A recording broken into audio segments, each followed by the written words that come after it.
Bueno, ahí va tomando forma la limpieza. Saqué, no sé, qué cantidad de mugre, polvo, viruta, fierro, escoria, montañas. Ahí afuera está lo que va quedando porque paran los carritos y se llevan para revisar si hay algún metal o algo. Para no andar seleccionando, cargan con cajones, con todo. Matafuegos viejos, completamente descargados, obsoletos, de la década del 70. Latas de pintura completamente secas, masilla completamente seca. Bueno, este lo dejé de recuerdo, porque me acuerdo que yo tenía 5 años cuando veía.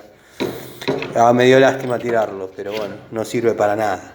Cosas en ese estado había montañas. Tapas de distribuidor, porque bueno, tengo pensado hacer un video hablando de tapas de distribuidor y esos dos modelos me sirven de ejemplo. Me olvidé de tirar